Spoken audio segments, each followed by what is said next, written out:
Meaning is a fundamental concept in philosophy. Doesn't matter what school of philosophy you're talking about. Doesn't matter where you will find yourself. Everybody will talk about meaning. And there seem to be quite a few different approaches to how to deal with meaning. You can either go and say there is none. You can say that there is none and you don't care. You can say that the meaning has to be made up, that meaning has to be discovered. But it does seem like it's kind of biological, isn't it? Like it is in your brain, in your blood, to look for the meaning, to pursue what is meaningful, to pay your attention to what actually matters, and try to ignore what does not. That is how your eyes works. You ignore, I believe, over 90% of what your eyes are able to see. Your brain is ignoring those things because only things that matters are being transmitted to your consciousness. So if something has no meaning, according to the brain, it doesn't have the right to exist. That's why the looking for meaning is so incredibly important for us human beings. When you have none, it kind of feels like you have no right to exist, right? So there is this very curious approach proposed by Jordan Peterson. That is not a philosopher, obviously.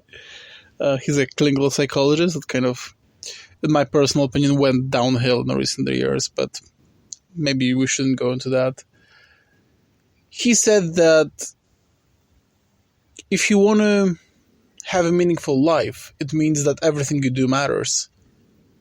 And you have to carry it with you. Everything what you do matters.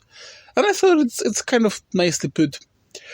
But there's something else that came to me that is a little bit more convincing, or rather, I like it a little bit more.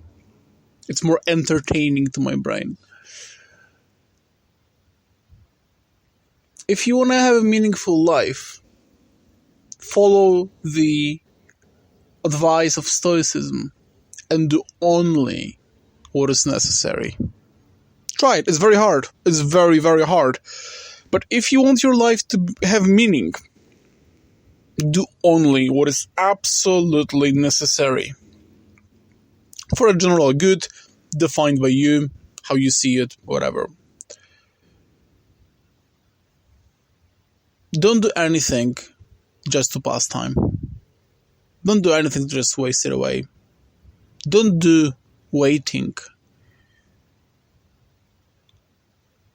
Squeeze out of your life as much as you can by doing only things that are necessary. How it will start is you are going to do only a small percentage of things that you would normally do in your day.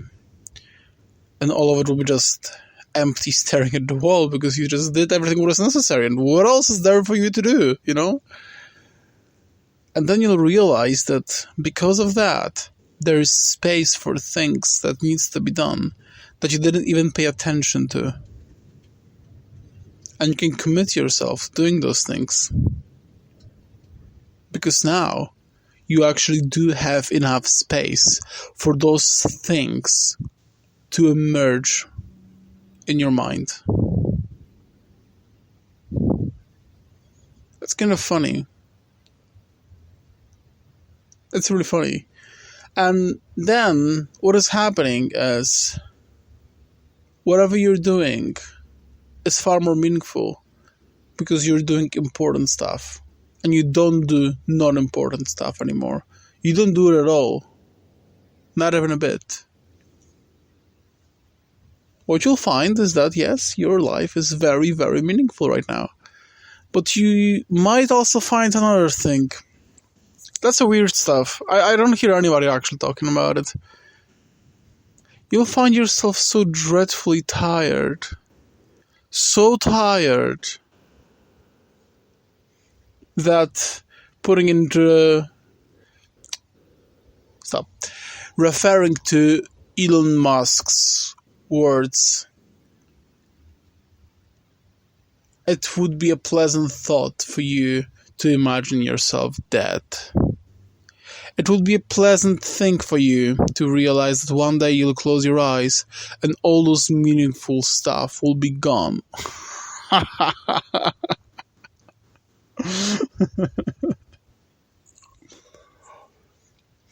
Because it's bloody difficult to do what is meaningful. It's bloody difficult to do what is important.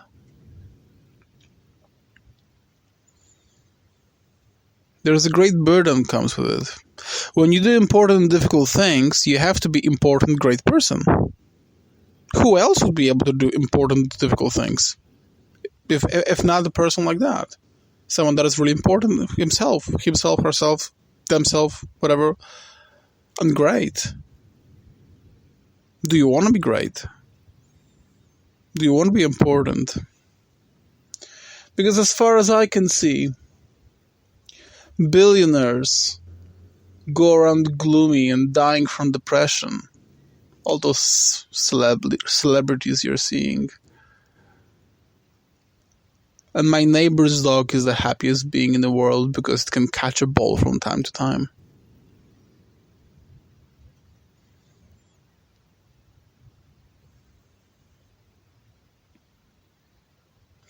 And that's why probably Jordan Peterson is saying that you should never pursue happiness. Because in his philosophy, in his world, whenever you're pursuing what is important, you can hardly be happy. How can you be happy when you have to do all those things?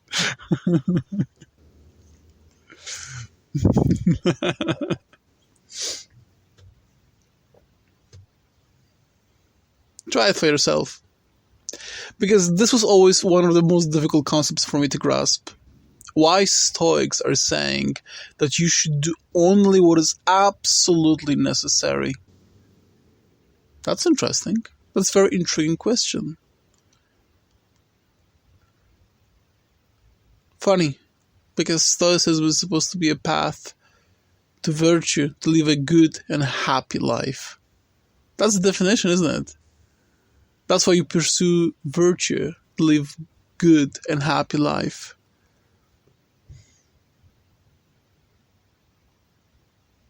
And yet it hardly feels like happy.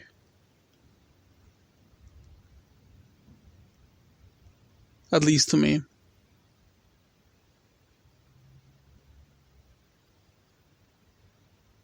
Being a dog is a happy thing. It is happy.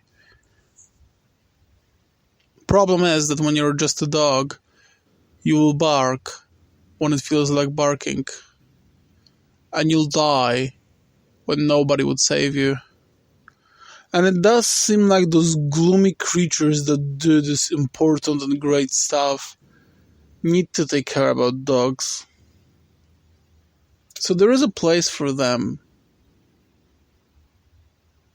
The only question remains,